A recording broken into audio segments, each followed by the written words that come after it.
বিয়ে ভেঙে গেছে বলে আপনি আমাকে এই বুড়ো লোকের সাথে বিয়ে দিবেন? আমি কি কোনো খেলনা যাকে ইচ্ছে মতো এদিক সেদিক ঠেলে দেবেন? বাড়ির পরিবেশ থমথমে, চারদিকে মানুষ বলাবলি করছে ছেলে নাকি বিয়ে করতে আসেনি, সে নাকি পালিয়ে গিয়েছে।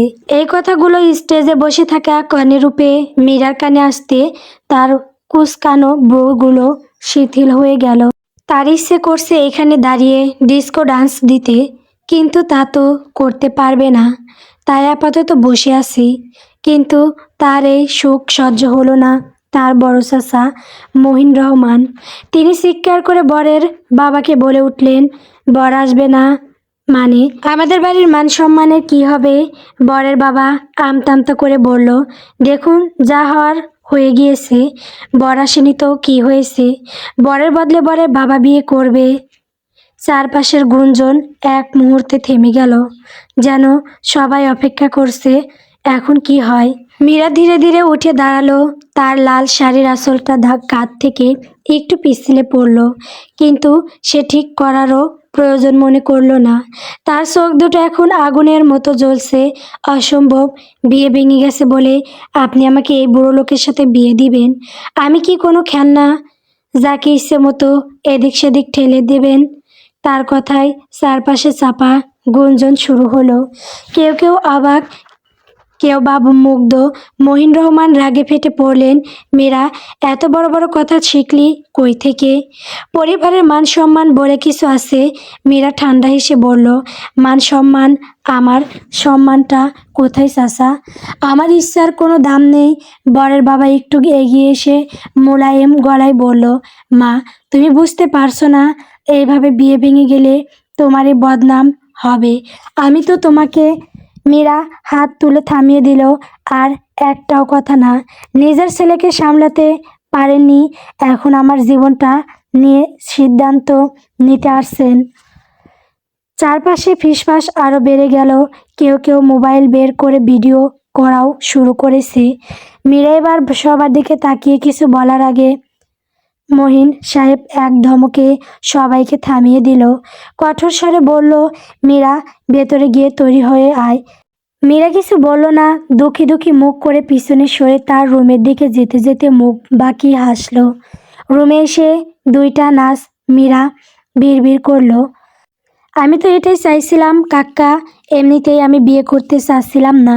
সবে এইচএসসি পরীক্ষা শেষ হয়েছে। আমি পড়াশোনায় খুব ভালো, কিন্তু এই নরকে তা হবে না। আমি মীরা শাহ রহমান, সবাই মীরা বলে ডাকে। ছোটবেলায় আমার মা কোথায় হারিয়ে গিয়েছিল, তারপর বাবাও মারা গিয়েছিল, কিন্তু তার কবর কোথায় দিয়েছে তা কেউ জানে না। তিনি একজন আর্মি অফিসার ছিলেন, গুলি খেয়ে নাকি মারা গিয়েছিলেন। আমার বড় একজন ভাই ছিল যাকে চাচারা বাড়ি থেকে বের করে দিয়েছিল। আমি তখন খুব ছোট আর পরিবারের একমাত্র মেয়ে ছিলাম। আমার আব্বুরা তিন ভাই, আমার বাবা সবারই বড়। তারপর মেজো চাচা, ও যে মহিন রহমান। তারপর ছোট চাচা। আমার দুই চাচি আম্মু আমায় খুব ভালোবাসে, আর ছোট চাচুও, কিন্তু বড় চাচা দেখতেই পারে না। তিনি আমার বিয়ে তার বিজনেস পার্টনারের ছেলের সাথে ঠিক করেন, কিন্তু লোকটা পালিয়ে যায়। তাই তার বুড়ো বাপের সাথে বিয়ে দিতে চায়। তাই আমি বুদ্ধি করে নিজের রুমে চলে আসছি। হি হি হি, বেলকনি দিয়ে পালাবো। পালানোর প্ল্যান আগে থেকেই ছিল আমার। আমাকে পালাতে সাহায্য করছে আমার ছোট চাচু আর মেজো চাচার ছেলে মিহাদ ভাইয়া। মিহাদ ভাইয়ার কোনো বোন না থাকায় তিনি আমাকে নিজের বোনের মতো স্নেহ করেন। উনি এবং আমার ভাইয়া কয়েক মাসের ছোট বড়। আমি পড়াশোনায় ভালো হওয়ার উনি আমাকে বাইরের দেশে ভার্সিটিতে অ্যাপ্লাই করতে বলেন। আমি অ্যাপ্লাই করার পর ইরানের ভার্সিটি অফ তেহরান থেকে নোটিশ আসে। আমি খুশিতে আত্মহারা। কিন্তু সেই দিন ছিল আমার গায়ে হলুদ, কিন্তু আমি তো পালিয়ে যাবই। যারা আমার কথা ভাবেনি, আমি কেন তাদের কথা ভাববো?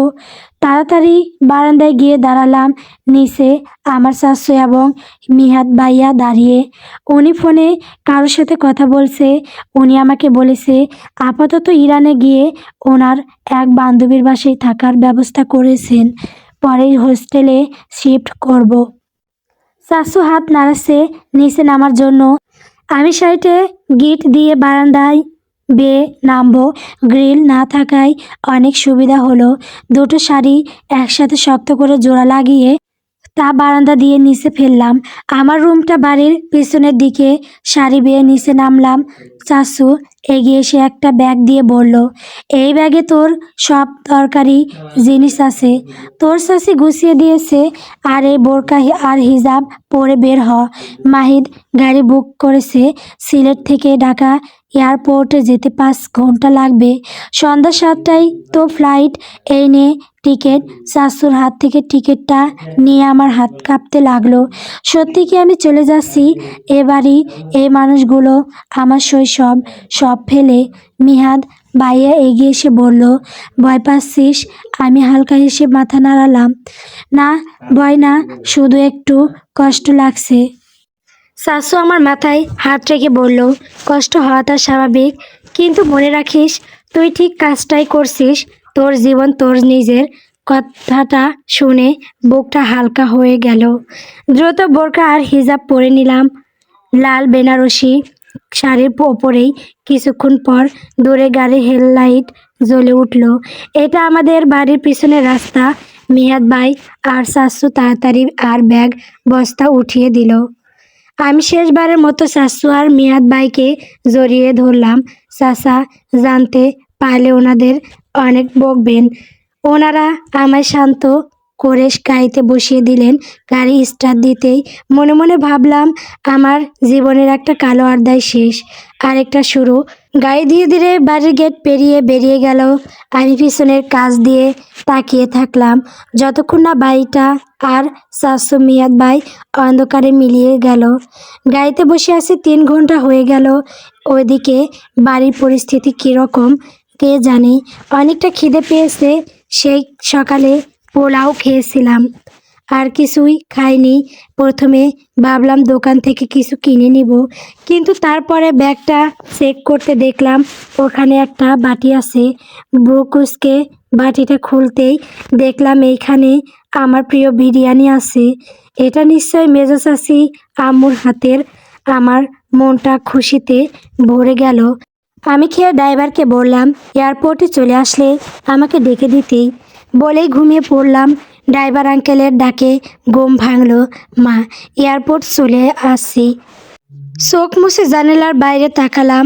চারপাশে আলো ঝলমলে, গাড়ির লাইন, মানুষের ভিড়। ঢাকা শহর। বুকের ভেতরটা হঠাৎ করে দগদগ করতে শুরু করলো। আমি আস্তে করে বললাম, ঠিক আছে আঙ্কেল।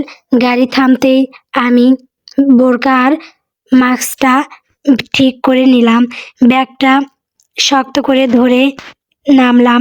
চারপাশে এত মানুষ, কেউ বিদায় দিচ্ছে, কেউ আসছে, কেউ ব্যস্ত নিজের দুনিয়ায়। কিন্তু আমার মনে হচ্ছিল আমি একা, পুরোপুরি একা। আমি ধীরে ধীরে এয়ারপোর্টের ভেতরে ঢুকলাম।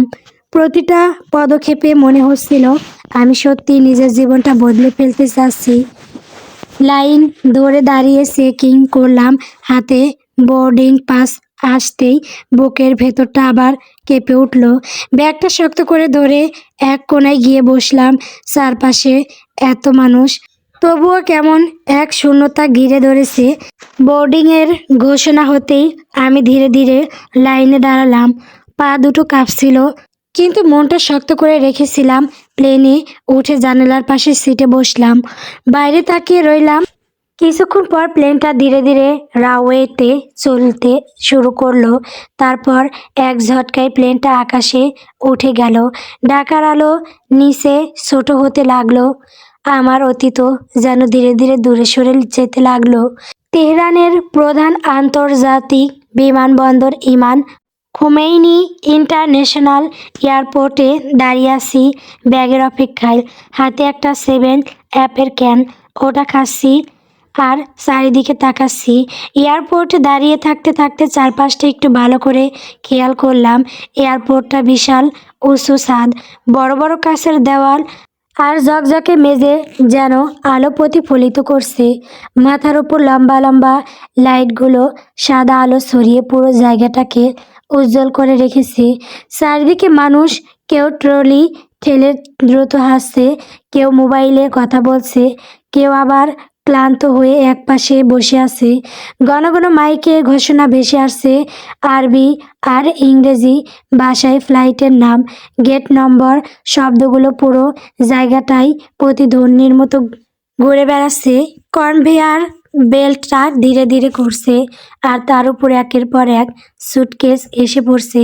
কেউ নিজের ব্যাগ খুঁজে পাচ্ছে, কেউ আবার চিন্তিত চোখে তাকিয়ে আছে। আমার ব্যাগটা এখনো আসেনি।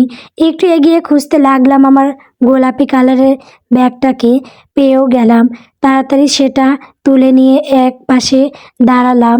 এয়ারপোর্টের টেলিফোন থেকে ভাইয়ার কাছে ফোন দিয়েছিলাম, পৌঁছে গেছি। তিনি বলেছেন ওনার বান্ধবীর ভাইয়াই আসবে মীরাকে পিক করতে। মীরা মাথা নাড়িয়ে ফোন রেখে দিল। অনেকক্ষণ পর মীরা এয়ারপোর্টের বাইরে আসলো। মানুষজন কেমন কেমন করে যেন তার দিকে তাকাচ্ছে। মীরা ভাবলো কারণ হয়তো তার মুখে থাকা ব্রাইডাল মেকআপ এর জন্য। বাইরে এসে দেখে কিছু কুকুর জিভ বের করে দাঁড়িয়ে আছে।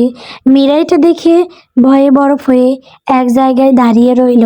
কিছুক্ষণ পর একটা কালো গাড়ি এসে থামলো মীরার পাশে। মিহাদ বলেছিল ছেলেটা কালো রঙের পোশাকে কালো গাড়িতে করে আসবে। মীরা ছেলেটার দিকে তাকালো। কালো পোশাক আর মুখে অদ্ভুত মাস্ক, যেমন বাইকাররা পরে। মীরা ব্রু কুঁচকে কিছুক্ষণ তাকিয়ে রইল। তার পিছনের সিটে একটা মেয়ে। মীরা ভেবে নিল এটাই মিহাদ ভাইয়ার বান্ধবী সামিরা আপু। তাই তাড়াতাড়ি দৌড়ে গিয়ে গাড়ির পিছনের দরজা খুলে বসে পড়ল। মেয়েটা তার দিকে ব্রু কুঁচকে তাকালো। ছেলেটা ব্রু জোড়া কুঁচকে মিররের দিকে তাকিয়ে রইল। মীরা তাদের এমন রিয়াকশন দেখে বলল, সামিরা আপু, আমি মীরা শাহ। মেয়েটা কিছু বলার আগে সামনে থাকা ছেলেটা গম্ভীর অথচ শান্ত কণ্ঠে বলে উঠল, তুমি কি সেটা ইম্পর্টেন্ট না? ইম্পর্টেন্ট হলো তোমার সাহস কী করে হয়ে এইরকম ভাবে একজনের গাড়িতে উঠে পড়ার। মীরা হতভম্ব হয়ে তাকিয়ে রইল। সে কিছু বলার আগে মেয়েটাকে ধমক দিয়ে ছেলেটা বলল, কি হচ্ছেটা কি দেওয়ান? মেয়েদের সাথে কিভাবে কথা বলতে হয় তুই জানিস না?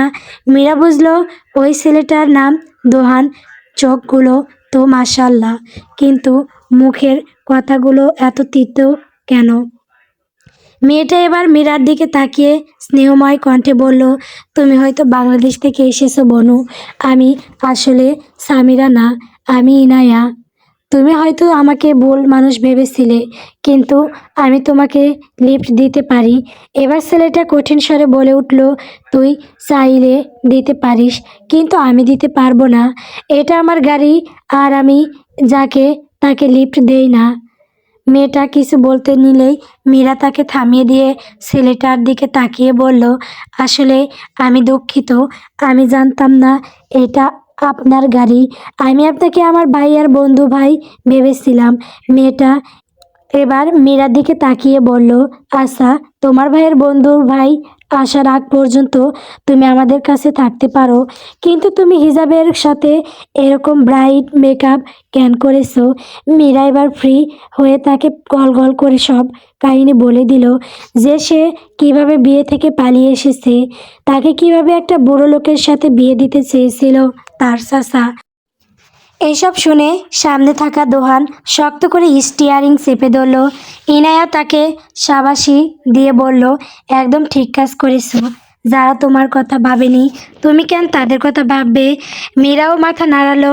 জানালা দিয়ে আশেপাশে তাকাতে গিয়ে দোহান নামক লোকটার সাথে চোখাচোখি হয়ে গেল। তার দিকেই এক দৃষ্টিতে তাকিয়ে আছে মীরা। অস্বস্তি নিয়ে বাইরে তাকালো, তখনই দেখতে পেল একটা কালো গাড়ি নিয়ে দাঁড়িয়ে আছে কালো রঙের পোশাকে লোক। মীরা ভালোভাবে দেখে বুঝে গেলেও এটাই হচ্ছে সামিরা আপুর ভাই। মীরা ইনায়াকে বিদায় জানিয়ে গাড়ি থেকে নেমে দৌড়ে চলে গেল ছেলেটার কাছে। ছেলেটা তাকে দেখে মুচকি এসে বলল, তুমি মীরাশা না? আমি সিয়াম, সামিরা আপুর ভাই। সিয়ামের কথা শুনে মীরার বুকটা একটু হালকা হলো। জি, আমি মীরা শাহ। সিয়াম একবার চারপাশ দেখে নিল, তারপর বলল, চলো, এখানে দাঁড়িয়ে থাকা ঠিক না, তুমি ক্লান্ত দেখাচ্ছ। মীরা মাথা নাড়ল। গাড়িতে বসার পর মীরা জানালার বাইরে তাকিয়ে রইল। পাশের গাড়িতে দেখা যাচ্ছে ইনায়া নামক মেয়েটা তার দিকে হাসি মুখে তাকিয়ে আছে। মীরাও হালকা কৃতজ্ঞ হাসি দিল। সিয়াম তার পাশে ড্রাইভিং সিটে উঠে হালকা গলায় বলল, তোমার ভাই আমাকে বলেছিল তুমি আসবে। সরি, আমার একটু দেরি হলো, জ্যাম ছিল। মীরা মাথা নাড়িয়ে আসতে বলল, আচ্ছা সিয়াম। এবার গাড়ি স্টার্ট দিয়ে এয়ারপোর্টের বাইরে চলে গেল। এইদিকে তীক্ষ্ণ দৃষ্টিতে তাকিয়ে রইল দোহান। ইনা একবার বলল, কিরে তুই কাকে দেখতে এসেছিলি, সেই কই? দোহান গাড়ি স্টার্ট দিতে দিতে গম্ভীর কণ্ঠে বলল, দেখা হয়ে গেছে। সিয়ামের গাড়িটা তেহরানের মিশ্রণে রাস্তা দিয়ে ছুটে চলছে। বিদেশের মাটিতে প্রথম রাত, চারপাশের পার্সিয়াম স্থাপত্য আর নিয়ম আলোর ঝিলিক। মীরার চোখের বিস্ময় জাগানোর কথা থাকলেও তার মন পড়ে আছে পিছনে ফেলে আসা সেই কালো অতীতে। সিয়ামের প্রশ্নে মীরার ধ্যান ভাঙল। কী ভাবছো মীরা শাহ? দেশ ছেড়ে এসে মন খারাপ লাগছে? মীরা একটা দীর্ঘশ্বাস ছেড়ে ম্লান হাসলো। না ভাইয়া, আসলে সবটা কেমন স্বপ্নের মতো লাগছে। কাল এই সময়ে ভাবিনি আমি আজ অন্য একটা দেশে থাকবো। সিয়াম হাসলো, তবে তার হাসিতে এক অদ্ভুত গাম্ভীর্য। এখানে কেউ কাউকে চেনে না মীরাশা, এটাই তোমার প্লাস পয়েন্ট। সামিরা আপু তোমার জন্য একটা ছোট অ্যাপার্টমেন্ট ঠিক করে রেখেছে ইউনিভার্সিটি ক্যাম্পাসের কাছেই। আজ রাতটা আমাদের গেস্ট হাউসে থেকে কাল শিফট করবে। গাড়িটা একটা অভিজাত এলাকায় দিকে মোড় নিল, কিন্তু মীরার মাথায় বারবার ওই কালো গাড়ির ছেলেটার কথা ঘুরপাক খাচ্ছে। লোকটার কথাগুলো তিতা হলেও তার চোখ দুটোতে কেন যেন এক পরিচিত টান ছিল। কে সে? আর কেনই বা সে তার নাম না জেনেও এত রুক্ষ ব্যবহার করলো? না না, সেসব কি ভাবছে সে? সে কি ওই বেয়াদব ছেলেটার প্রেমে পড়ে গিয়েছে? নাকি এক দেখায় এটা অসম্ভব, ওই ছেলেটার ভূত মাথা থেকে নামাতেই হবে? কত বড় খাইস্টা! গাড়ি থামলো বিশাল এক ডুপ্লেক্স বাড়ির সামনে। সিয়াম মীরাকে বলল গাড়ি থেকে নেমে সামনে আগাতে। সে লাগেজগুলো নিয়ে আসছে। ভেতরে ঢুকতেই এক সুন্দরী নারী মীরাকে জড়িয়ে ধরল। আহারে মেয়েটা, একদম বিধ্বস্ত হয়ে আসিস। আমি সামিরা, মিয়াদের ফ্রেন্ড। সামিরার ব্যবহার এতই অমায়িক যে মীরার সব জড়তা নিমেষেই কেটে গেল। সামিরা মীরাকে বলল ফ্রেশ হয়ে আসতে, এই ব্রাইডাল মেকআপটা পরিষ্কার করা দরকার। ডাইনিং টেবিলে বসতেই তার সামনে ধোয়া ওঠা কাবাব, কবি দেহ আর জাফরান রাইস পরিবেশন করা হলো। সামিরা বলল, তোমার ভাই মিয়াদ খুব চিন্তিত তোমাকে নিয়ে। তোমার বড় চাচা নাকি ওই এলাকায় রোগক্ষেত্র বানিয়ে ফেলেছে। পুলিশেও খবর দিয়েছে তোমার নিখোঁজ হওয়ার ব্যাপারে। মীরার গলার খাবার আটকে গেল, খু খু করে কাশতে লাগলো। সামিরা তার দিকে পানির গ্লাস এগিয়ে দিল। চাচা এত দূর যাবে ভাবেনি। সামিরা মীরার পিঠ চাপড়ে দিতে দিতে আশ্বস্ত করল, ভয় পেও না মীরা, এখানে তোমার বড় চাচার হাত পৌঁছানো অসম্ভব, অন্তত যতক্ষণ তুমি আমাদের কাছে আছো। মীরা পানি খেয়ে কিছুটা শান্ত হলো, কিন্তু বুকের ভেতর দুকানিটা কমছে না। সে মনে মনে ভাবল, বড় চাচা কি সত্যি এত ভয়ঙ্কর? নিজের রক্তের কাউকে খুঁজতে পুলিশ পর্যন্ত নিয়ে গেল, কিন্তু পরক্ষণে মনে হলো তার চাচা তো আসলে তাকে খুঁজতে নয়, নিজের হারানো সম্মান আর ওই বিজনেস ডিলটা উদ্ধার করতে চাইছে। খাওয়া শেষ করে সামিরা মিয়াকে একটা সুন্দর পরিপাটি রুমে নিয়ে গেল। রুমের বিশাল কাচের জানালা দিয়ে তেহরানের রাতের আকাশ দেখা যাচ্ছে। সামিরা মীরাকে বলল, আজ অনেক দখল গেছে তোমার উপর দিয়ে, এখন একটু ঘুমিয়ে নাও। কাল সকালেই তোমাকে ইউনিভার্সিটিতে নিয়ে যাব পেপারস জমা দিতে। আর আসার সময় আমাদের এইখানে একটা নতুন ক্যাফে ওপেন হয়েছে, ওইখান থেকে ঘুরে আসবো। সামিরা চলে যাওয়ার পর মীরা বিছানায় গা এলিয়ে দিল, কিন্তু ঘুম যেন তার চোখের সাথে আড়ি করেছে। চোখ বন্ধ করলেই বারবার সেই কালো মাস্ক পরা ছেলেটার দোহানের মুখটা ভেসে উঠছে। ওই তিনকো চাউনি আর রুক্ষ গলার স্বর কিন্তু সুন্দর ছিল। সকালে সামিরা ডাকে ঘুম ভাঙল মীরার। চোখ মিলে অচেনা জায়গায় নিজেকে আবিষ্কার করতেই মীরা লাফ মেরে উঠতে বসলো। সামিরা বলল, বি কেয়ারফুল মীরাশা। আমি সামিরা, মিহাদ ফোন দিয়েছে তোমাকে, এই নাও। মীরা ফোনের ওপাশ থেকে মিহাদ ভাইয়ার উদ্বিগ্ন মাখা কণ্ঠস্বর শুনে নিজেকে সামলে নিল। মিহাদ ভাইয়া বারবার বলছে কোনো চিন্তা না করতে, ওখানে সে সম্পূর্ণ নিরাপদ। ভাইয়ার সাথে কথা বলে মীরার মনের মেঘ কিছুটা হলেও কাটলো। সামিরা মীরার হাতে এক জোড়া সুন্দর পোশাক ধরিয়ে দিয়ে বলল, এগুলো পরে রেডি হয়ে নাও মীরাশা।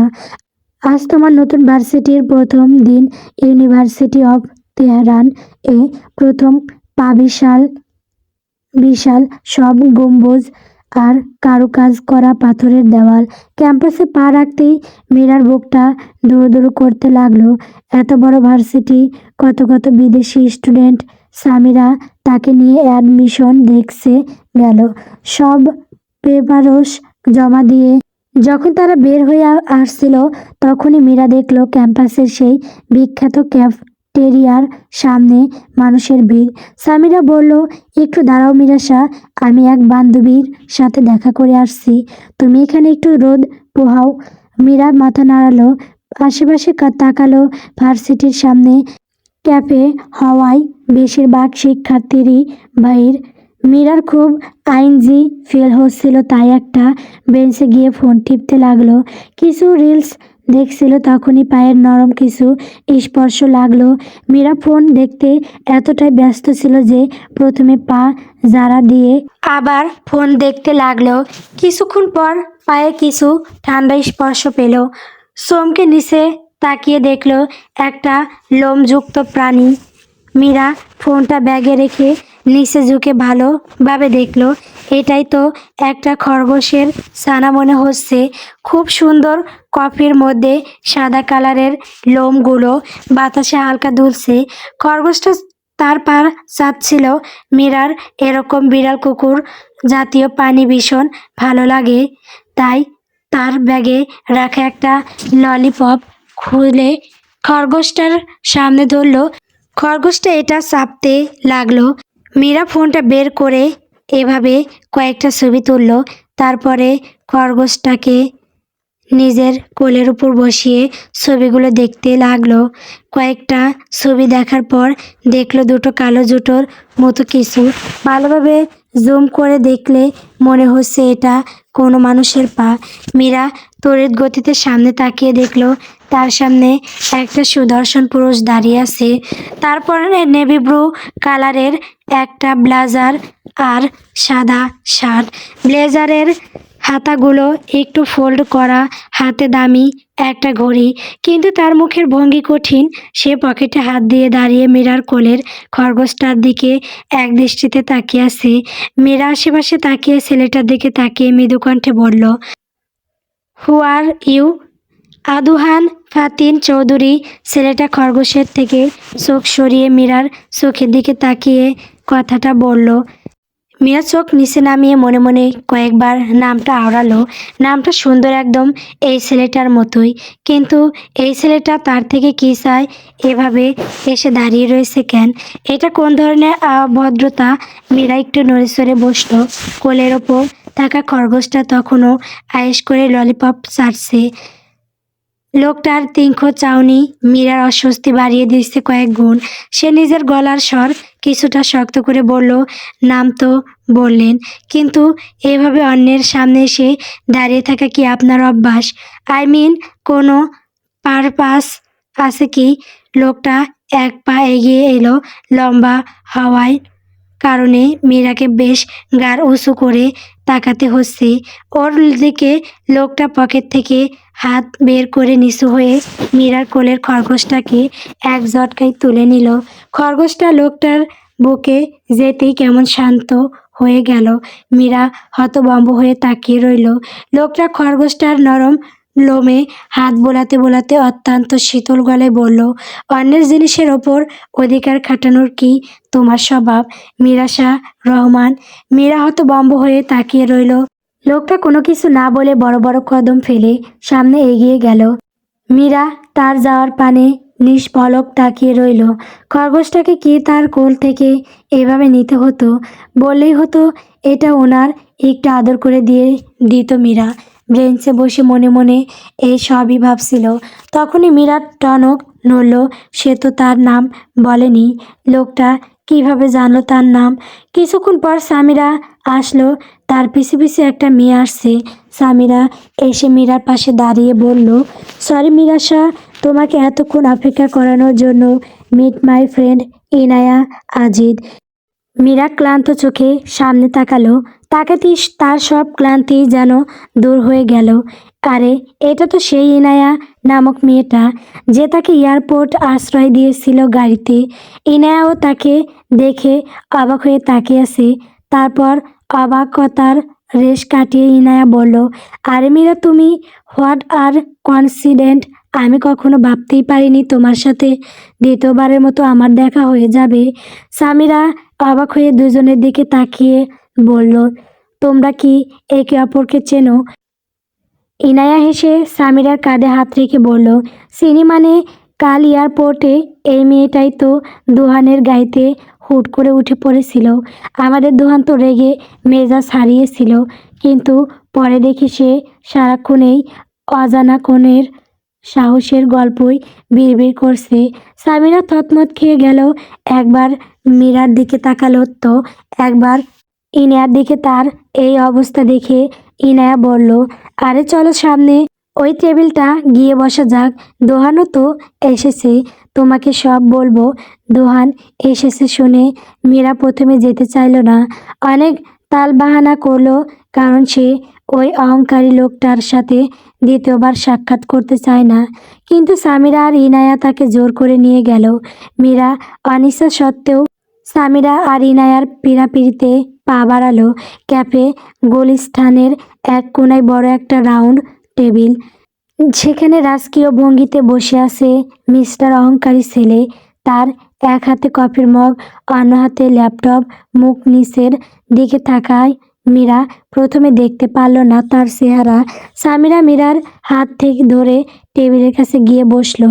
ইনায়া দোহানের পাশে বসে ওর কাঁধে একটা ধাক্কা দিয়ে বলল, ব্রো দেখ কে এসেছে। দোহান ল্যাপটপ থেকে চোখ না সরিয়েই খুব নির্লিপ্ত গলায় বলল, দেখেছি, ললিপপ চোরদের চিনে রাখতে সময় লাগে না। মীরা টেবিলে বসে ললিপপ চোর কথাটা শুনে ভ্রু কুঁচকে দোহানের দিকে তাকালো। দোহান এবার চোখ তুলে মীরার দিকে তাকাতেই মীরা চমকে উঠল। আরে এটা তো ওই লোকটা যে তার কাছ থেকে খরগোশকে ছিনিয়ে নিয়েছিল। তার মানে ওই দোহান। মীরার বিস্ময়ের সীমা রইল না। সে একবার ইনায়ার দিকে তাকাচ্ছে আর একবার দোহানের দিকে। এই সেই রুক্ষ মেজাজের ছেলেটা যে কাল রাতে মাস্ক পরেছিল আর আজ সকালে ভার্সিটির চত্বরে তাকে ললিপপ চোর উপাধি দিয়ে গেল। মীরার আগে গজগজ করতে করতে মনে মনে বলল, এই লোকটা কি জন্মের সময় তিতা জল খেয়েছিল? কথা বললেই বিষ উগরায়, কিন্তু সবার সামনে নিজেকে সামলে নিয়ে সে দাঁতে দাঁত চেপে বসলো। ইনায়া এবার ভ্রু নাচিয়ে দোহানকে বলল, ললিপপ চোর মানে? মায়া এবার চঞ্চল কণ্ঠে বলল, আপু মোটেই না। আমি যখন বেঞ্চের পাশে বসেছিলাম তখন ওনার এই খরগোশটা আমার পা চাটছিল। আমার মনে হয়েছিল খুব ক্ষুধার্ত, তাই আমার কাছে থাকা একটা ললিপপ ওকে দিয়েছিলাম। উনি তখন আমার সামনে এসে টান মেরে খরগোশটাকে নিয়ে চলে গেল। ভালোভাবে বললেই হতো। আর আমি সেই দিন ওনার মুখ না দেখায় চিনতে পারিনি। পারলে জীবনেও ওনার জিনিসের হাত দিতাম না। আর ললিপপটা আমারই ছিল।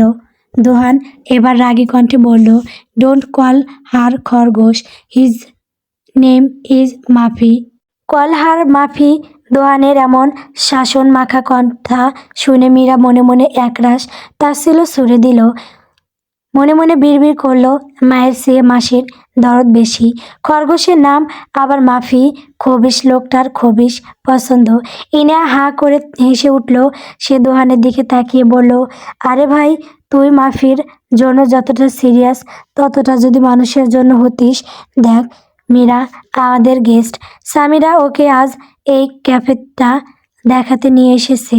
দোহান এবার ল্যাপটপটা শব্দ করে বন্ধ করলো। শান্ত কিন্তু তীক্ষ্ণ নজরে মীরার দিকে তাকালো। তার চোখের সেই চাউনি মীরার ভেতরটা যেন উলটপালট করে দিচ্ছে। দোহান খুব ধীর স্থির ভাবে কফির মগে একটা চুমুক দিয়ে বলল, তেহরানের এই ক্যাফেগুলোতে শুধু কফি পাওয়া যায় না ইনায়া, মাঝে মধ্যে অযাচিত ঝামেলাও এসে হাজির হয়। যেমন মিরাশা রহমান। মীরার বোসা নাকটার আগে ফুসফুস করছে। দোয়ান তাকে ঝামেলা বলল। তখনই তার মাথায় ঘুরে এলো আবার সেই প্রশ্ন। দোয়ান তার পুরো নাম কিভাবে জানে? সন্দেহ গলায় প্রশ্ন করলো, আপনি আপনি আমার পুরো নাম জানলেন কি করে? দোহানের মুখে এখন এক ধরনের গম্ভীর্য ভর করেছে। সে মীরার কথার উত্তর না দিয়ে দোহান উঠে দাঁড়িয়ে ধীরস্থিরভাবে তার ল্যাপটপটা ব্যাগে ভরল। ক্যাফের কাছের দেওয়ালের ওপাশে তেহরানের ব্যস্ত রাস্তার দিকে একবার তীক্ষ্ণ নজর বুলিয়ে সে মীরার খুব কাছে এসে দাঁড়ালো। দোহান লম্বা হওয়ায় মীরাকে আগের মতোই মাথা উঁচু করে ওর দিকে তাকাতে হচ্ছে। নিচে ঝুঁকে ফিসফিসিয়ে বলল, it's too much secret rain.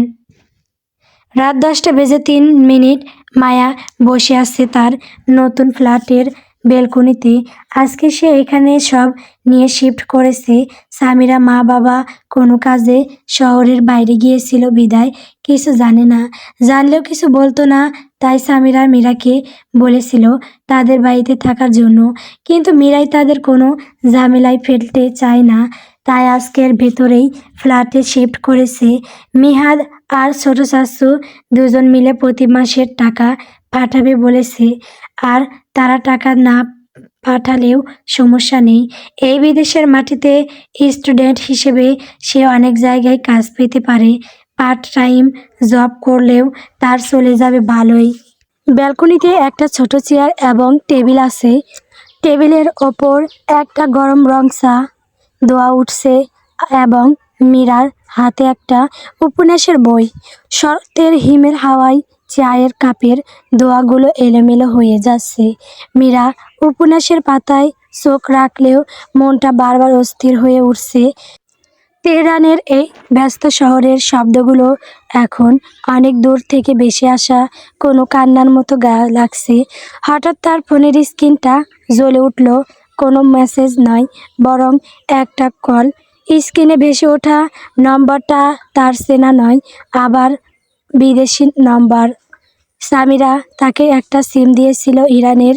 কিন্তু মীরার তো মনে পড়ছে না সে এরকম কারো নাম্বার সেভ করেছিল বা সামিরা বাদে কাউকে তার নাম্বার দিয়েছিল। মীরা একটু ইতস্ত করে ফোনটা রিসিভ করলো। হ্যালো। অফিস থেকে কোনো শব্দ নেই, শুধু একটা ভারী নিঃশ্বাসের শব্দ শোনা যাচ্ছে।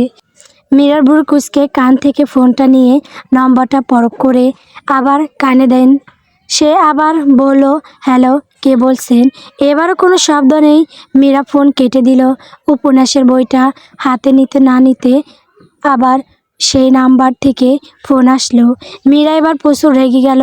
ফোনটা রিসিভ করে বলল, কোন খাইসটা একটা মেয়েকে এই রাতের বেলায় ফোন দিয়ে ডিস্টার্ব করছে। ইফটিজিং এর মামলায় ইরানি পুলিশের হাতে ধরিয়ে দিব। ভালোভাবে পিছন লাল করে দিলেই আর কোনো মেয়েকে ফোন দেওয়ার কথা মাথায় আসবে না। মীরা এক নিঃশ্বাসে কথাগুলো বলে উত্তেজনায় হাঁপাতে লাগলো। ওপাশ থেকে কয়েক সেকেন্ডের গভীর নীরবতা, তারপর একটা খুব ধীরে আর গম্ভীর পুরুষালী কণ্ঠস্বর ভেসে এলো। কাজটা কণ্ঠস্বরটা চেনা, ভীষণ চেনা। সেই রুক্ষ অথচ ধারালো টোন, যা শুনলেই মীরার বুকের ভেতরটা কেমন যেন উলট পালট হয়ে যায়। ওপাশ থেকে দোহান আবারও বলল, এই লন্সেস মার্কা কথা কোথা থেকে শিখেছো? ললিপপ ফায়দার, যেন তোমার মুখে এসব না শুনি। মীরার হাতের উপন্যাসের বইটা টেবিলের উপর পড়ে গেল। কলিজাটা যেন গলার কাছে চলে এসেছে। সে থতমত খেয়ে আমতা আমতা করে বলল, আপনি মিস্টার দোহান, আপনি এই অসময়ে ফোন দিলেন কেন? আর আমার নম্বর কোথায় পেলেন? দোহান ওপাশ থেকে একটা তাচ্ছিল্য হাসি দিল।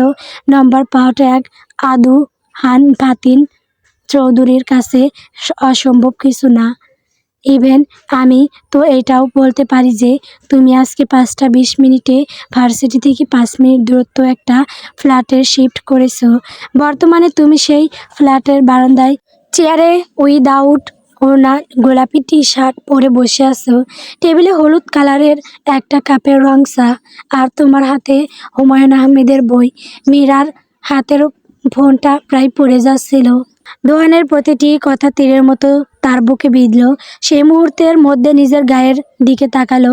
হ্যাঁ, সে তো গোলাপি রঙের টি-শার্ট পরে আছে। আর বইয়ের কথাও একদম নিখুঁত। তার মানে কি এই লোকটা তার ওপর নজর রাখছে? সে এক ঝটকায় চেয়ার ছেড়ে দাঁড়িয়ে পড়ল এবং দ্রুত ওড়নাটা গায়ে জড়িয়ে নিল। মীরার গলার স্বর এবার কাঁপা কাঁপা। আপনি কি আমাকে স্প্রাই করছেন? আর আমি ওড়না পরে আছি কি নাই সেটা দেখার অধিকার আপনাকে কে দিল? আপনি তো চরম লেভেলের অভ্যসভ্য। দোহান উপাস থেকে শান্ত গলায় বলল, অসভ্যতা নয় ললিপপ, একে বলে সারভেইলেন্স।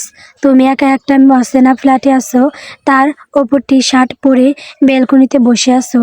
বাইরের মানুষ তোমার দিকে তাকাচ্ছে। সো এই মুহূর্তে ভেতরে যাও আর বেলকনির স্লাইডিং ডোর লক করো। মীরার আগে গজগজ করতে করতে বলল, আমি যাব না। আপনি কে আমাকে অর্ডার দেওয়ার? আপনি কি আমার জামাই নাকি? দোয়ান খুব গম্ভীর স্বরে বলল, আমি তোমার জামাই নই, কিন্তু হতে কতক্ষণ?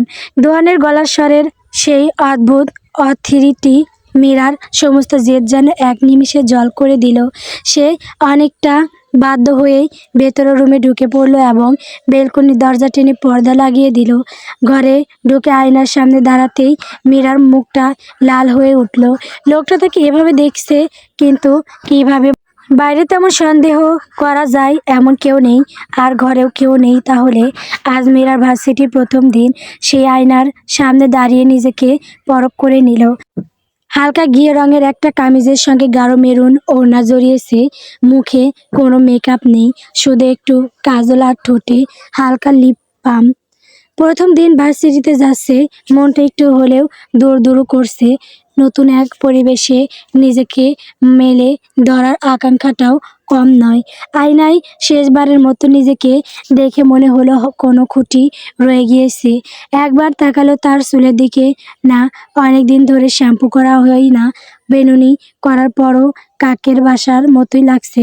শেষে মীরা দীর্ঘশ্বাস ফেলে একটা অফ হোয়াইট রঙের হিজাব পেঁচিয়ে নিল। না, এখন একদম ঠিক আছে। ঘড়ির দিকে তাকিয়ে দেখলো 7টা 20 বাজে। আজকে একটু তাড়াতাড়ি যাওয়া প্ল্যান আছে। হেঁটে যেতে 10 মিনিটের মতো লাগবে। মীরা টেবিলের উপর থেকে ব্যাগটা নিয়ে আয়নায় আরেকবার নিজেকে দেখে ফ্ল্যাট থেকে বের হয়ে দরজায় তালা লাগিয়ে লিফটে করে নিচে চলে এলো। লিফট থেকে নামতেই মীরার চোখ ছানা ভরা। সামনের অ্যাপার্টমেন্টের মেইন গেটের পাশে একটি অত্যাধুনিক কালো বাইক হেলান দিয়ে দাঁড়িয়ে আছে সেই সুতাম দেহের মানুষটি।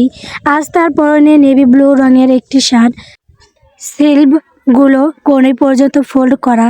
চোখে রোদ চশমা থাকলেও মীরার বুঝতে বাকি রইল না যে লোকটা তার দিকে তাকিয়ে আছে। মীরা তাকে পাত্তা না দিয়ে পাশ কাটিয়ে যেতে নিলেই এক জোরালো কণ্ঠস্বর তার পট আগলে দাঁড়ালো, ভার্সিটির রাস্তা কি উল্টো দিকে ললিপপ? মীরা থমকে দাঁড়িয়ে বিরক্তিতে মুখ কুঁচকালো। রাস্তা যেদিকেই হোক তাতে আপনার কি? আমি হেঁটে যাব, এটা আমার চয়েস। আর আপনি এখানে কেন? দোহান বাইক থেকে নেমে ধীরে পায়ে মীরার সামনে এসে দাঁড়ালো। তার উচ্চতার কাছে মীরাকে বেশ ছোট দেখাচ্ছে। দোহান হাত ঘড়ির দিকে তাকিয়ে গম্ভীর গলায় বলল, 7:21, হেঁটে গেলে 10 মিনিট লাগবে। আর গেটের সিকিউরিটি চেক পার হতে আরও 5 মিনিট। আর 7:30-এর আগে ক্লাসরুমে উপস্থিত না থাকলে আর ঢুকতে দিবে না। মীরা কিছুক্ষণ দোহানের দিকে বিরক্ত নিয়ে তাকিয়ে থাকলো। তারপর ভাবলো, সত্যিই তো দোহানের প্রত্যেকটা কথাই সত্যি। কিন্তু এখন দোহান চোখের চশমাটা খুলে হেলমেট পরে বাইকে বসলো। দোহান বাইকে বসে হেলমেটের গ্লাসটা তুলে মীরার দিকে একজোড়া জলজলে চোখে তাকালো। তার বসবার ভঙ্গিতে এক অদ্ভুত আভিজাত্য আর কর্তৃত্ব। সে মীরার দ্বিধাগ্রস্ত মুখটা দেখে পকেট থেকে একটা অতিরিক্ত হেলমেট এগিয়ে দিয়ে বলল, 10 মিনিটের রাস্তা 2 মিনিটে শেষ করতে চাইলে ওঠো, নয়তো প্রথম দিনেই গেটের বাইরে দাঁড়িয়ে তেহরানের আবহাওয়া উপভোগ করতে হবে। মীরা রাগে গজগজ করতে করতে ভাবল, লোকটা কথা না বললে কি পেটের ভাত হজম হয় না? প্রতিটা কথা তীরের মতো বিচ্ছে।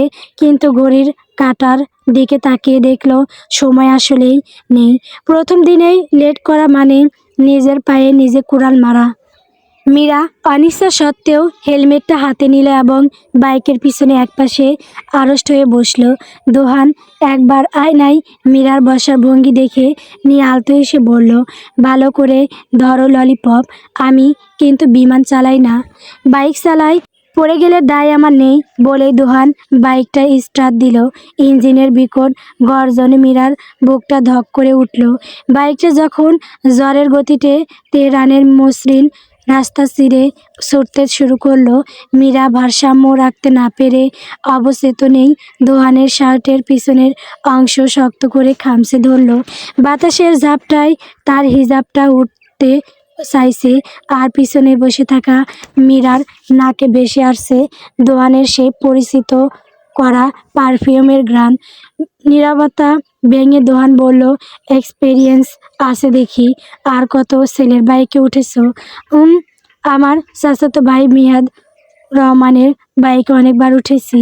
মীরার এই কথা বলতে দেরি, কিন্তু দোহানের গাড়ির গতি বাড়তে দেরি নেই। স্পিড বেশি দিয়ে জোরের গতিতে 5 মিনিটের রাস্তা 2 মিনিট চলে আসলো। মীরা অনেকবার আস্তে চালাতে বলেছিল, কিন্তু দোহানের ভেতরে যেন জিন ভর করছে। ঠিক 7:27 সে ইউনিভার্সিটি অব তেহরানের সেই বিশাল গম্বুজাকৃতি গেটের সামনে বাইক ব্রেক করলো। হেলমেট খুলে মীরা হাঁপাতে হাঁপাতে বাইক থেকে নামলো। তার হার্টবিট তখনও স্বাভাবিক হয়নি। দোহান নিজের হেলমেটটা হাতে নিয়ে এক পা মাটিতে রেখে মীরার দিকে তাকিয়ে বাঁকা হেসে বলল, ওই দিন টাইম পৌঁছে দিয়েছি, এবার দৌড় দাও, না হলে ওই প্রফেসর কিন্তু দরজা নক করে দিবে। মীরার অনেক কিছু বলতে ইচ্ছে হচ্ছিল, কিন্তু কথা শুনে আর কোনো কথা না বাড়িয়ে ভার্সিটির ভেতরের দিকে দৌড় দিল। পিছনে দোহানের বাইকের চলে যাওয়ার শব্দটা মিলিয়ে না যাওয়া পর্যন্ত ক্যাম্পাসের ভেতরে ঢুকতেই বিশাল কারুকার্জিত মণ্ডিত দালান আর অসংখ্য শিক্ষার্থীর ভিড় দেখে মীরা এক মুহূর্তের জন্য থমকে দাঁড়ালো। ভাবতেই খুশি লাগছে সে এখন মুক্ত পাখি, আর সামনে এক বিশাল আকাশ। মীরা নিজের মনেই বিড়বিড় করলো, নতুন শুরুটা যেন জড়ো হাওয়ার মতো না হয়, স্নিগ্ধ বাতাসের মতো হয়। মীরা ক্লাস রুমে ঢুকলো। অনেক বড় একটা ক্লাসরুম, চারিদিকে অনেক ছেলে মেয়ে, কেউ গল্প করছে, একাডেমিক বই পড়ছে বা এমনিতেই বসে আছে। মীরা দরজা দিয়ে প্রবেশ করায় অনেকে তাকিয়ে আছে। মীরা একটু অস্বস্তি নিয়ে আশেপাশে তাকালো। পুরো হল ভর্তি, কিন্তু মাঝখানে দুটো সিট ফাঁকা। মীরা সেখানে গিয়ে বসলো। জানলার পাশে জানালার কাজ বেদ করে হালকা রোদের ঝিলিক এসে মীরার মুখে পড়ছে। চারপাশের পার্সিয়ান ভাষায় কথোপকথন আর বিচিত্র সব মানুষের আনাগোনা। মীরা ব্যাগের চেইনটা খুলে খাতা কলম বের করে টেবিলের উপর রাখলো। ঠিক তখনই তার পাশের সিটটাতে কেউ এসে বসলো। মীরা ঘাড় ঘুরিয়ে দেখলো একটা মেয়ে, দেখে ইরানেরই মনে হচ্ছে। মেয়েটা তার দিকে তাকিয়ে আছে। মীরা অস্বস্তি নিয়ে আশেপাশে তাকালো। মেয়েটা এবার বলল, are you new student? Yes. মেয়েটা মুচকে এসে হাত বাড়িয়ে দিয়ে বলল, high, I am রোকসেন Azadi and you. মীরাও হেসে হাত মিলিয়ে বলল, আই এম মীরাশা রহমান। মেয়েটা চোখ ছোট করে বলল, মাই রাশা। মীরা মাথা জাকিয়ে বলল, call me my nick name Meera. Okay. Meera in whose country do you live Bangladesh. মেয়েটা হাসলো, তারপর তারা কথা বলল কিছুক্ষণ। রোকসেন মেয়েটা বেশ চটপটে। মীরার ইংরেজি শুনে সে বারবার উৎসাহ দিচ্ছে। ক্লাসের শুরুতেই এমন একজনকে পাশে পেয়ে মীরার মনের ভয়টা একটু হলেও কমছে। রোকসেন এক পর্যায়ে ব্যাগ থেকে একটা চকলেট বের করে মীরার দিকে বাড়িয়ে দিয়ে বলল, স্বাগতম মীরা, তেহরান ইউনিভার্সিটি তোমাকে নিরাশ করবে না। আর বাংলাদেশিরা অনেক সাহসী হয় শুনেছি। তোমাকে দেখেও তাই মনে হচ্ছে। মীরা চকলেট খাচ্ছিল, তখনই ক্লাসের প্রফেসর প্রবেশ করে। সবাই দাঁড়িয়ে সালাম দেয়, কিন্তু মীরা চোখ বন্ধ করে চকলেট খাচ্ছিল। খেতে খেতেই দাঁড়ালো। তার ধ্যান নেই সেইখানে নেই যে প্রফেসরকে রোকসেন তাকে ডাকলেও সাড়া দেয়নি। একটা গম্ভীর কণ্ঠে বলল, সিট ডাউন স্টুডেন্টস। কণ্ঠস্বরটা শুনে মীরার চকলেটের টুকরো গলায় আটকে যাওয়ার উপক্রম হলো।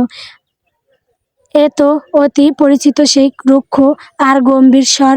মীরা তড়িৎ গতিতে চোখ মেলে সামনে তাকালো। নিজের চোখকেও যেন বিশ্বাস করতে পারছে না সে। প্রফেসরের চেয়ারের সামনে দাঁড়িয়ে আছে মিস্টার আদুহান ফাতিন চৌধুরী। তার পরনে এখন সেই নেভি ব্লু শার্টের ওপর একটা ছাই রঙের ব্লেজার।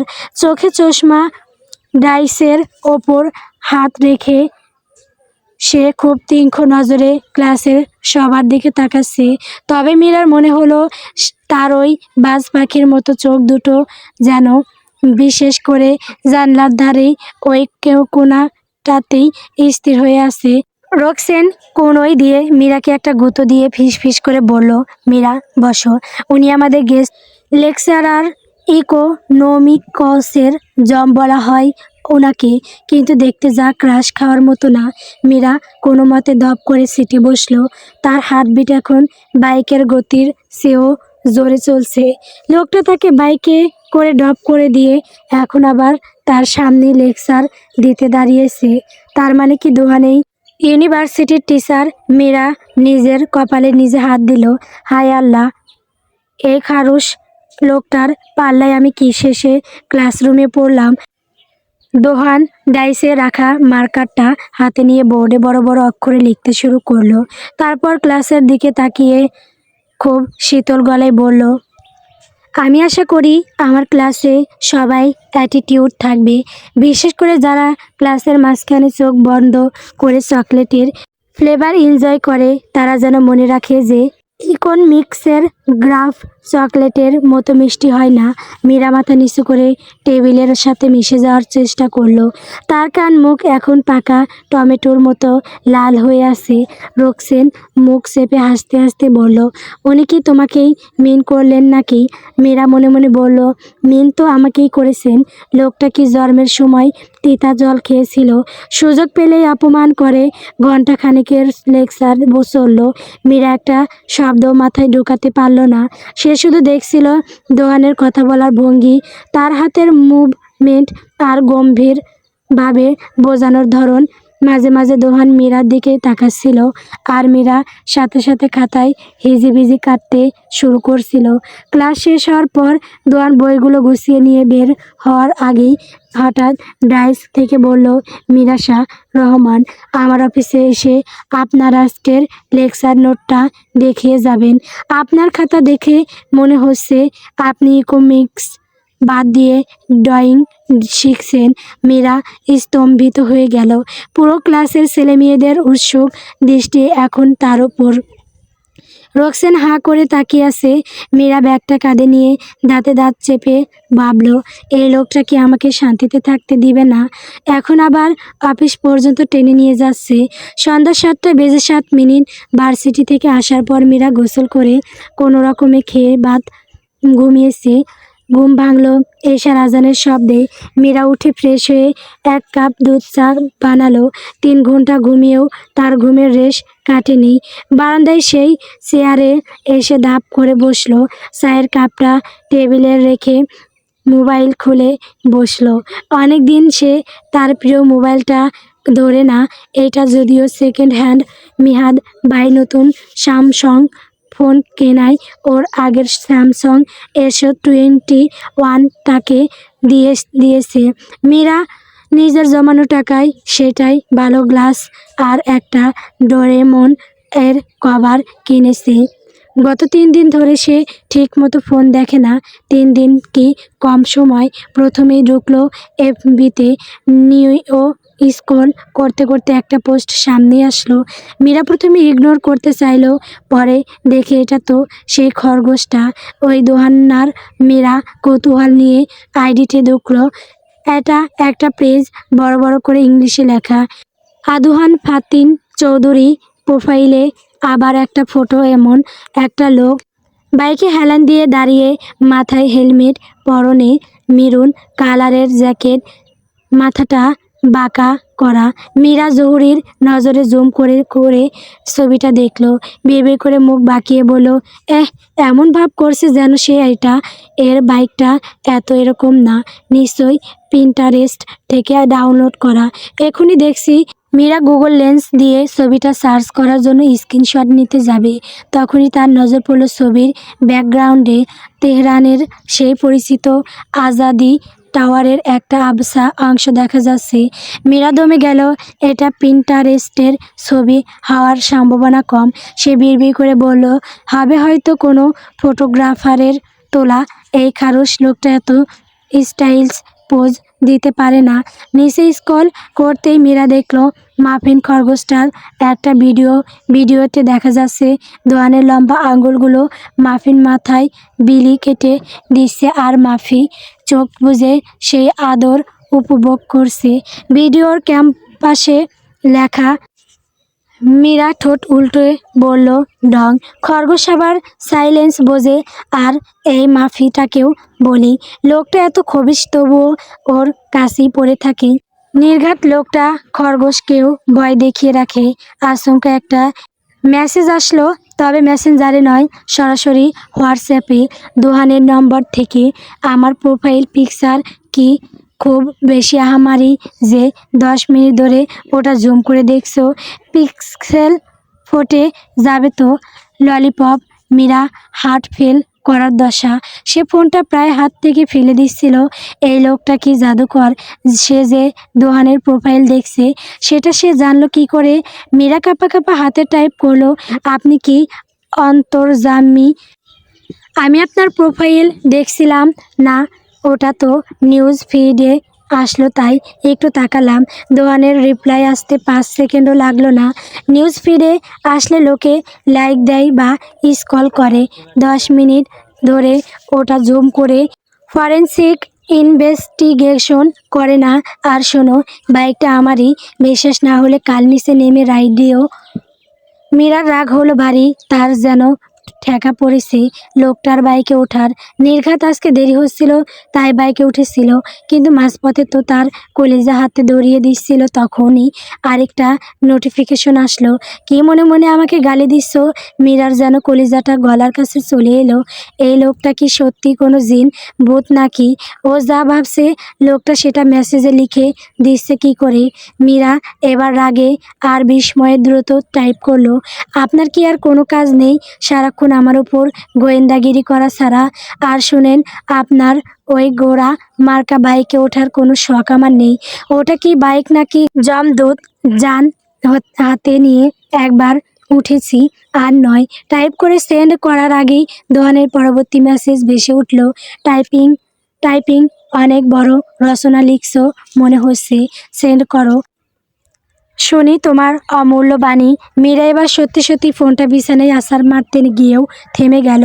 1,10,000-এর ফোন এটা।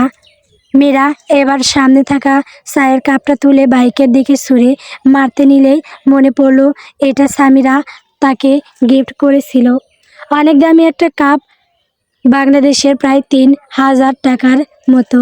মীরা এবার রাগে দুঃখে বেলকনিতে থাকা একটা বড় ফ্লাওয়ার ভাস তুলে উড়িয়ে ফেলতে নিলেই তার কানে বাজতে লাগলো বাড়িওয়ালার বলা কথা, শোনো মীরাশা, তুমি স্টুডেন্ট তাই কম টাকায় ভাড়া দিলাম, আর আমার এখানেই একটাই রুলস, কোনো ফার্নিচার ভাঙা যাবে না, আর ভাঙলে চরম মূল দিতে হবে। মীরা ফ্লাওয়ার ভাসটা আর ছুটতে পারল না, হাতটা মাঝপথেই জমে গেল। রাগটা এখন নিজের উপরেই লাগছে। এই খারুশ লোকটার পাল্লায় পড়ে কি শেষে তার জমানো টাকাগুলো জরিমানা দিতে শেষ হবে? সে বড় করে একটা নিঃশ্বাস নিয়ে হাত নামালো, দাঁতে দাঁত চেপে বিড়বিড় করলো, আল্লাহ তুমি আমাকে ধৈর্য দাও, না হলে আমি এই দোহান্নাকেই কোনোদিন জ্যান্ত পুঁতে ফেলবো। তখনই ফোনটা আবার টুং করে বেজে উঠল। দোহানের মেসেজ, বাসটা রেখে দাও, ওটা বাংলে কাল সকালে বাড়িওয়ালি তোমার ক্লাস মিস করিয়ে থানায় নিয়ে যাবে। তার চেয়ে বরং ফ্রেশ হয়ে এশারের নামাজটা পড়ে নাও। আর শোনো, কাল সকালে 7:10 নিচে থাকবে। 1 মিনিট লেট হলে আমি কিন্তু চলে যাব। মায়া মেসেজটা পড়ে শয়তানি হাসি দিয়ে বিড়বিড় করে বলল, তোর সাথে যাওয়ার থেকে ভালো হবে আমি ফজরের আজানের আগেই ভার্সিটিতে চলে যাব। সকালে 6টা অ্যালার্মের করা শব্দে মীরার ঘুম ভাঙল। অ্যালার্মের শব্দে দরফর করে উঠে বসলো মীরা। চোখের পাতা দুটো যেন কেউ আঠা দিয়ে আটকে রেখেছে। কাল রাতে উত্তেজনায় ঠিক মতো ঘুমাতে পারেনি। একবার দোহানের প্রোফাইল জুম করেছে, তো আর একবার ওর মেসেজ নিয়ে গজগজ করেছে। ঘড়ির দিকে তাকিয়ে দেখলো ঠিক 6টা বাজে। মীরা এক গাল হাসলো। দোহান্না এখন নিশ্চিত অগরে ঘুমাচ্ছে আর ভাবছে মীরা 7টায় বের হবে। ও তো জানি না মিরাজ ওকে কাঁচকলা দেখিয়ে তার আগেই ক্যাম্পাসে হাজির হবে। মীরা চট জলদি ফ্রেশ হয়ে নিল। আজ আর কোনো গাফিলতি নয়। অফ হোয়াইট কালারের একটা কুর্তি আর ডার্ক ব্লু হিজাবটা খুব যত্ন করে পিন আপ করলো। ব্যাগটা গুছিয়ে নিয়ে একদম তৈরি ঘর থেকে বের হওয়ার আগে শেষবারের মতো আয়নায় নিজেকে দেখলো সে। ঠোঁটের কোণে বিজয়ের হাসি, মনে মনে বলল, মিস্টার খাইস্টা, আজকে আপনার বাইক আপনার কাছে রাখুন, আমি আজ স্বাধীন পাখির মতো একা যাব। মীরা দরজা নক করে বের হলো। বাইরে কুয়াশায় আচ্ছন্ন হয়ে আছে। মীরা ফুটপাত ধরে হাঁটছে। ভোর 6টা হলেও আশেপাশে গাড়ির আনাগোনা অপরিসীম। ফুটপাত দিয়ে দ্রুত পায়ে হাঁটছে মীরা। তার মনে এক অদ্ভুত বিজয় উল্লাস। দোহান সাহেব নিশ্চয়ই এখন আয়েশ করে কফি খাচ্ছেন আর ভাবছেন ললিপপ 7টা বাজার অপেক্ষায় আছে। মীরা ঘড়ি দেখলো 6:51। এই সময়ে ভার্সিটির গেটে পৌঁছানোর মানে জাস্ট কেল্লা ফতে। হাঁটার সময় পিছনে বাইকের পিপ পিপ শব্দ আসছিল। মীরা স্বাভাবিক ভাইয়ে সাইডে চলে গেল, কিন্তু তারপরও যখন পিছনের লোকটা থামছিল না তখন মীরার মেজাজ এবার সপ্তমে চলল। সে হনহন করে হাঁটা থামিয়ে এক ঝটকায় পিছনে ফিরল। বিরক্তি নিয়ে চিৎকার করে বলতে চাইলো, কানা নাকি, সাইড দিয়ে চলে গেলেই তো হয়, বারবার হর্ন বাজাচ্ছেন কেন? কিন্তু পিছনের দৃশ্যটা দেখেই তার মুখ দিয়ে আর কোনো কথা বের হলো না। সেই অতিকালকে এফবিতে দোহানের প্রোফাইলে দেখা কালো বাইকটা মীরার ঠিক 2 হাত দূরে দাঁড়িয়ে। বাইকে হেলান দিয়ে এক পা মাটিতে রেখে দোহান বসে আছে। আজ তার পরনে কালো চামড়ার জ্যাকেট আর ধূসর জিনিস। চোখে সেই চিরচেনা কালো চশমাটা থাকলেও তার উপর দিয়ে সে মীরার দিকে এমনভাবে তাকিয়ে আছে যেন এখানে কেউ নেই। দোহান খুব শান্ত ভঙ্গিতে হাত ঘড়িটা দেখলো, তারপর বাঁকা হেসে বলল, 6:53। তোমার বাসা থেকে এখানে আসতে 7 মিনিট সময় নিয়েছো। ভাবলাম আরও 2 মিনিট আগেই আসবে। ললিপপ হাঁটার গতি তো বেশ ধীর দেখছি। মীরা বিস্ময় বিরক্তি বলতে লাগলো, আপনি আপনি এখানে কি করছেন? আপনি তো 7:10 বাসায় থাকার কথা ছিল। দোহান বাইকের ইঞ্জিনটা বন্ধ করে কপালে হাত দিয়ে একটু ঘষা দিল। তারপর বলল, আমি জানতাম তুমি ফজরের আজানের পরেই বেরিয়ে পড়ার ধান্দা করবে আমাকে ফাঁকি দেওয়ার জন্য। তাই আমি 6:30 থেকেই তোমার বাসায় গলিটার মোড়ে দাঁড়িয়ে কফি খাচ্ছিলাম।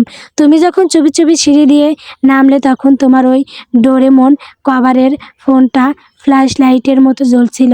সেটা দেখে পেছনে আসতে খুব একটা কষ্ট হয়নি। মীরার সব আনন্দ যেন এক মুহূর্তে উবে গেল। এই লোকটা কি সত্যি মানুষ নাকি জিন? সে কি কোনোভাবেই এই লোকটার নজর থেকে বাঁচতে পারবে না? মীরা রেগে গিয়ে বলল, আপনি কি গোয়েন্দাগিরি শুরু করেছেন? আমি কিভাবে যাব সেটা আমার ব্যাপার। আপনি আমার পিছু পিছু কেন আসছেন? কেনই বা আমার পিছে পড়ে আছেন?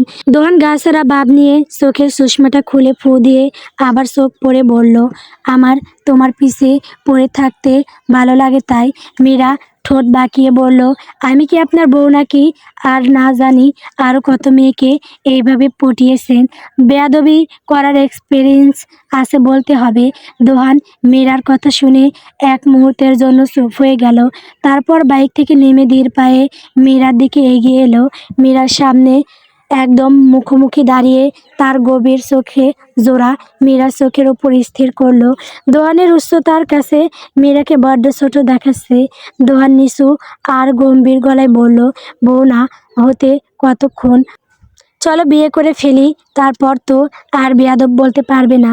মীরার আগে চিৎকার করে পিছিয়ে গিয়ে আবার কি মনে করে দোহানের সামনে এসে দাঁত কেলিয়ে লাল, আপনি না আমার শিক্ষক? শিক্ষক তো পিতার সমতুল্য হয় স্যার।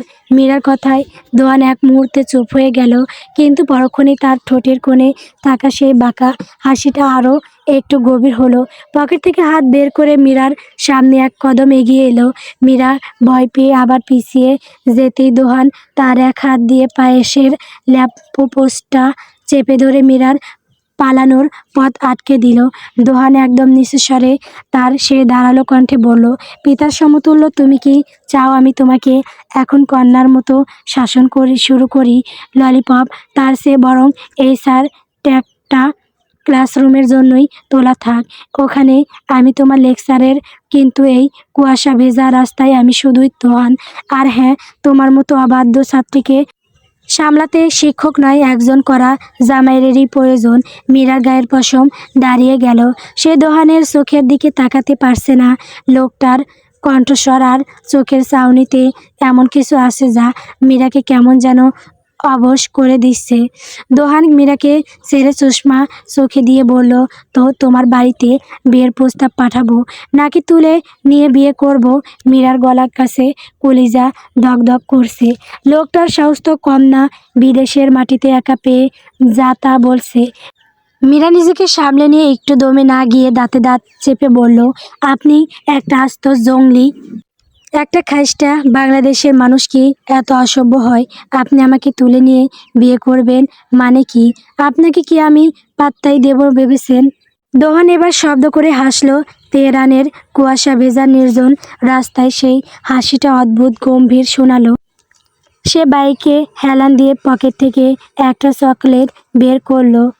তারপর সেটার মোড়ক খুলতে খুলতে বলল, পাতটা তো তুমি দিচ্ছই ললিপপ, না হলে 7টা বাজার আগে কেন চোরের মতো পালিয়ে আসছিলে? ভয় তো তুমি আমাকে পাও না, ভয় পাও তোমার ওই মনের ভেতর ভয়ের চড়া জড়ো হাওয়াটাকে। মীরার আগে গজগজ করতে করতে বলল, বেশি কাব্য রচনা করবেন না তো, রাস্তা ছাড়ুন, আমার ভার্সিটি যেতে দেরি হচ্ছে। দোহান চকলেটের একটা টুকরো মুখে ফেলে বাইকটা স্টার্ট দিল। তারপর খুব শান্ত স্বরে বলল, বাইকে উঠো। মীরা আর কিন্তু না বলে চালিয়ে হাঁটতে লাগলো। সে যে কত ঘাটতেরা এটা জানলে বাপ বাপ করে পালাবে। তার রাগ এখন আকাশ ছোঁয়া। দোহান নিজেকে কিভাবে সারাক্ষণ তার পিছু পিছু ঘুরবে আর ভয় দেখাবে, সেটা কি মীরা মেনে নেবে? সে মনে মনে বলল, তোর বাইকে তো দূরে থাক, তোর ছায়ার পাশেও আমি নেই আজ। কিন্তু মীরা 3 কদমও এগোতে পারল না। দোহান বাইকের গতি একদম কমিয়ে মীরার সমান্তরালে আসতে লাগলো।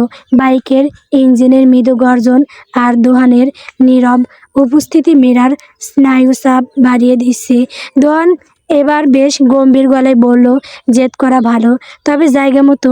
ওই যে পিছনে সাদা গাড়িটাকে দেখছো, ওটাই একটা কাইল্লা কুসকুসে আঙ্কেল বসে আছে। ও তোমায় কিডন্যাপ করে কি করবে জানো? মীরা এক পলক পিছনে তাকালো।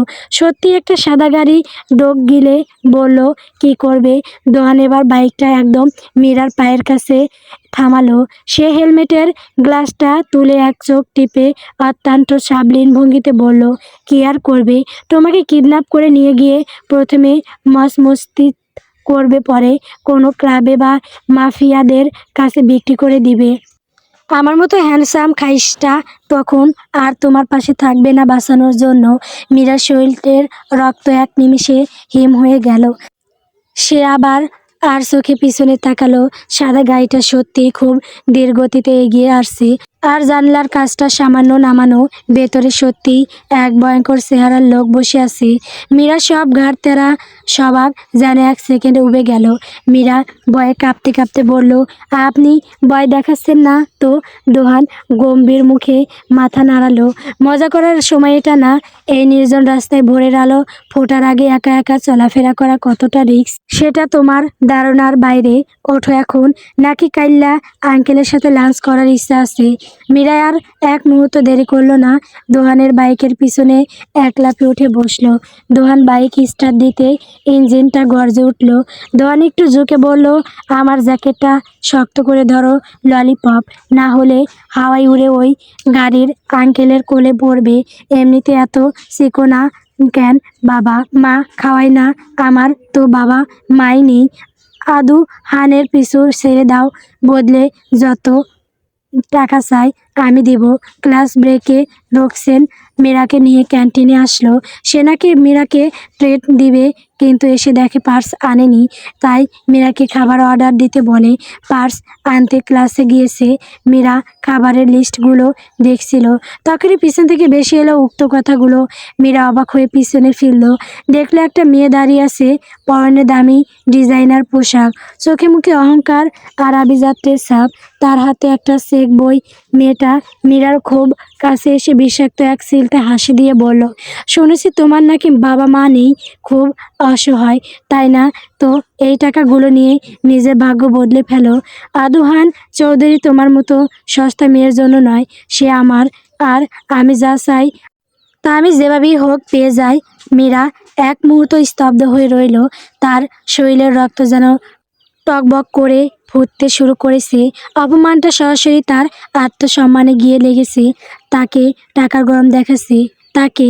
মীরা শান্ত অথচ দৃঢ় কণ্ঠে বলল, টাকা দিয়ে কি সব কেনা যায় বলে মনে হয় আপনার? আর আপনার আদুহান যদি এতটাই আপনার হতো, তবে সে আপনার পিছনে না ঘুরে আমার পিছনে বাইক নিয়ে ঘুরতো না। আর কে আপনি? আমি এরিশা, খ্রিস্টিয়ান, এই ভার্সিটির মালিকের মেয়ে। মানে আপনি খ্রিস্টান? মীরার প্রশ্নে এরিশা ব্রুকুসকে হাসলো। সেই হাসিতে একরাশ অবজ্ঞা মেশানো। সে নিজের গলার কুশ চিহ্নতা আঙ্গুল দিয়ে নেড়ে বলল, হ্যাঁ আমি খ্রিস্টান। তাতে তোমার কোনো সমস্যা?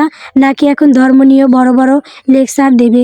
মীরা কিছু একটা ভাবলো, তারপর ব্রুকুসকে বলল, কিন্তু দোহান তো মনে হয় মুসলিম। এরিসা এক মুহূর্তের জন্য চমকে গেল। মীরার মুখে দোহানের নামটা এত সহজভাবে শুনে তার ভেতরের হিংস্রতা যেন কয়েক গুণ বেড়ে গেল। সে তাচ্ছিল্য হাসি হেসে বলল, সো হোয়াট? ভালোবাসা কি ধর্মের তোয়াক্কা করে? আর দোহান মুসলিম হলেও ওই লাইফ স্টাইল একদম আমার মতোই মডার্ন। তোমার মতো মধ্যবিত্ত বা পর্দানসীন মেয়ের সাথে ওর জীবন কখনোই মিলবে না। মীরা মাথা নিচু করে কিছু ভাবলো, অতঃপর আশেপাশে তাকিয়ে নিচু স্বরে বলল, ইয়ে কত টাকা দিবেন? মীরার মুখে হঠাৎ এই প্রশ্নটা শুনে এরিশার ঠোঁটের কোণে এক পৈশাচিক জয়ের হাসি ফুটে উঠল।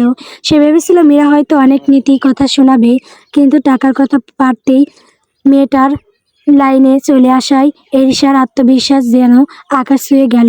এরিশা চেক বইটা আরও খানিকটা উঁচিয়ে ধরে তাচ্ছিল্য স্বরে বলল, ও তো শেষ পর্যন্ত লাইনে আসলে। তা কত হলে তোমার পোষাবে? 10 লাখ? 20 লাখ? মীরা একদম শান্ত। সে এরিসার হাতের চেক বইটার দিকে এক পলক তাকিয়ে মাথা চুলকালো। তারপর খুব নিরীহ ভঙ্গিতে বলল, আসলে আমি তো এতিম, সামনে আমার অনেক খরচ, হোস্টেল ফ্রি, বই কেনা, হাত খরচ, তার উপর আপনি তো ভার্সিটি মালিকের মেয়ে, নিশ্চয়ই কিপটেমি করবেন না। 10-20 লাখে তো আজকাল একটা ভালো আইফোনই পাওয়া যায় না। আপনি বরং 1 কোটি টাকার একটা চেক দিন। 1 কোটি হলে আমি কথা দিচ্ছি, এই দোহাই না থোক্কো দোহান স্যারের ছায়া থেকেও আমি 10 হাত দূরে থাকবো। 1 কোটি টাকার কথা শুনে এরিসা একটু থমকালো। তবে মীরার চোখে টাকার লোভ দেখে সে হয়তো মনে মনে ভাবলো, আজ তো একটা লোভী মেয়ে দোহানেটার পিছনেই ঘুরছে। এরিসা দম্ভ নিয়ে চেকের পাতায় কলম বসালো। দ্রুত হাতে 1 কোটি টাকা লিখে মীরার দিকে বাড়িয়ে দিয়ে বলল, এই নাও। দোহানের জীবন থেকে চিরতরে মুছে যাবে তুমি, মনে থাকে যেন। মীরা খপ করে চেকটা হাতে বাড়িয়ে নিল। খুব যত্ন করে সেটা ভাঁজ করে ব্যাগের চেন টেনে ভেতরে রাখলো। তারপর একটা লম্বা নিঃশ্বাস ফেলে বলল, আচ্ছা, কথা দিচ্ছি এখন থেকে দোহান সাহেব আপনার। তবে একটা কথা, এরিসা আপুও কি ওনাকে বলবেন না যেন, বাকি উনি আমার পিছনে গোলে রাগ দেখিয়ে দিব ওকে। এরিসা কুটিল এক হাসি দিয়ে মাথা নাড়ালো। মীরার এই টাকার প্রতি লোভ দেখে সে মনে মনে স্বস্তি পেয়েছে। যাক, অন্তত পথের কাঁটাটা সরানো গেল। গল্প মনে ঝড়ো হাওয়া। গল্পটি কেমন হয়েছে কমেন্ট করে বলবেন। আমার চ্যানেলে নতুন নতুন গল্প পেতে সবাই আমার চ্যানেলটিকে সাবস্ক্রাইব করবেন। সাবস্ক্রাইব করলে গল্প দেওয়া হবে, তাছাড়া গল্প দেওয়া হবে না। ধন্যবাদ।